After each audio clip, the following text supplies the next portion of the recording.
Estudaremos agora o processo de identificação. O livro ele precisa primeiramente de uma identificação, ou seja, de um carimbo com o nome da biblioteca.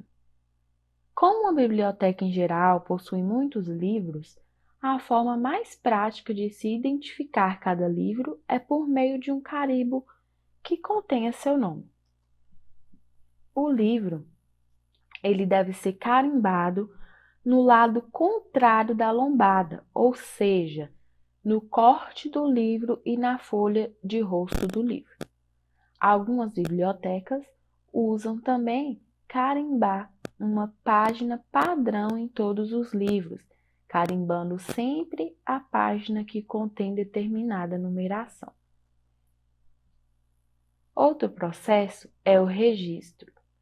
Depois de identificado o livro, ele precisa ser registrado. Ele vai receber um número de registro único. Cada livro, mesmo que seja igual a outros 10 livros na biblioteca, ele vai receber sempre um número diferente. Mas para que serve esse registro? Serve para saber quantos livros existem na biblioteca e também para identificar o livro na hora de fazer um empréstimo. Para registrar, você vai precisar também de um carimbo e de um livro de registro. Pode-se ainda fazer uso de um caderno para essas anotações. O carimbo de registro deve ser colocado no verso da folha de rosto e deve conter o mesmo número recebido do livro de registro. Classificação. Classificar é, na realidade, uma tarefa muito importante, pois é ela que vai definir o local em que o livro vai ficar na estante. A ideia é sempre partir do geral para o particular, ou seja, deve-se ter um assunto principal e esse é subdividido sucessivamente até se chegar a um termo que não admite mais ser dividido. A classificação, ela visa criar condições para que os livros eles possam ser dispostos nas estantes de uma maneira sistemática, proporcionando assim seu uso. Para isso, é primordial que a classificação venha possibilitar, primeiro, a localização do livro em uma coleção. Também deve possibilitar retirar um livro para consulta com rapidez, desenvolver um livro à coleção com rapidez, inserir novo livro aos já existentes na coleção, sem que esses percam a sua ordem lógica. Temos a classificação por assuntos, que é a única a preencher as finalidades acima.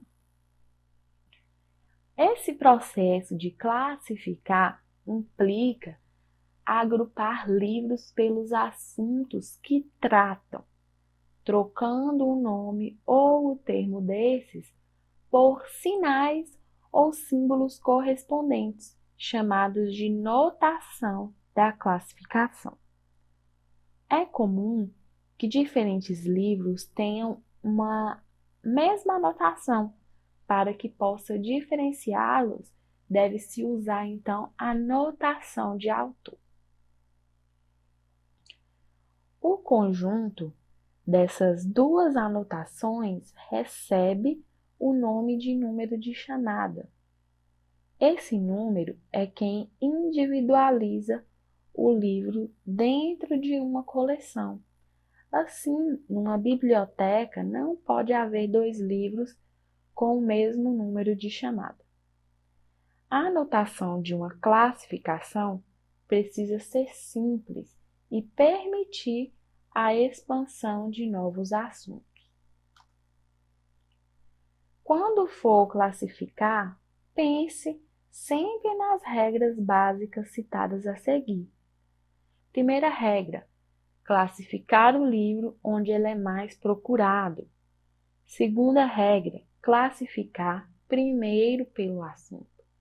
Terceira regra: quando um assunto influenciar o outro, deve-se classificar pelo assunto influenciado. Exemplo: a informática na biblioteconomia, classificar em biblioteconomia. Quando dois assuntos são subdivisões de um assunto maior, classificar pelo maior. Quando um livro tratar da história de um assunto, deve-se classificar pelo assunto.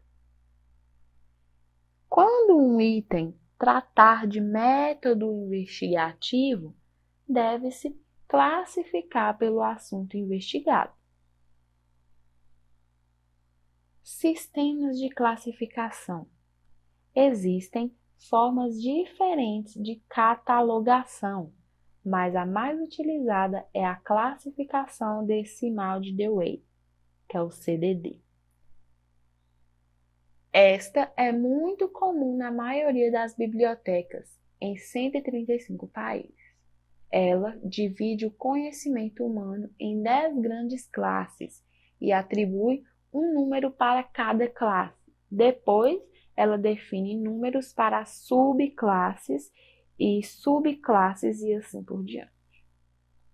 Para entender o significado dessas sequências, é preciso recorrer a uma lista de convenções mantidas e frequentemente renovadas pela Biblioteca do Congresso dos Estados Unidos.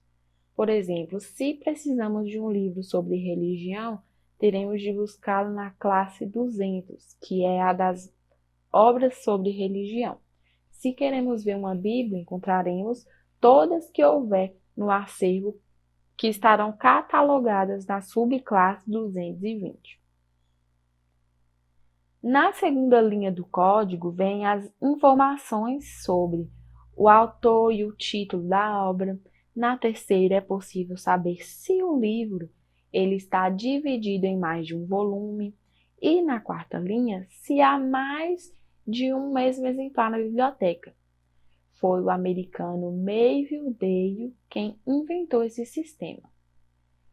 Ele achava um absurdo os livros serem numerados de acordo com o seu lugar na estante e não de acordo com o seu conteúdo. Isso acabava exigindo atualizações frequentes, pois os acervos eles são dinâmicos e fazia com que as bibliotecas tivessem formas diferentes de catalogar os seus volumes. Então, os livros serem numerados de acordo com seu lugar na estante e não de acordo com seu conteúdo, muitas vezes dava um trabalho maior do que fazer a classificação. Essas são algumas leituras recomendadas para vocês. Temos o Era uma vez na escola, formando educadores para formar leitores. Também o trecho A Biblioteca, Introdução à Biblioteconomia.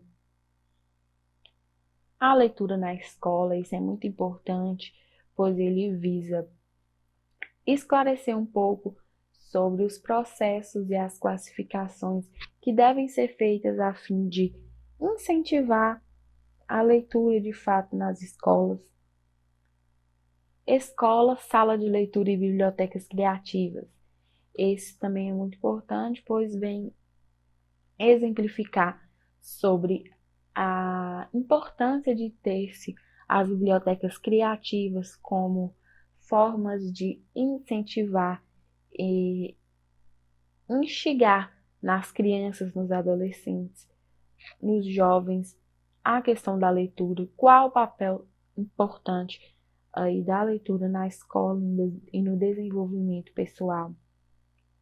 E em que consiste essas bibliotecas criativas. Assim, finalizamos o nosso curso. Obrigada.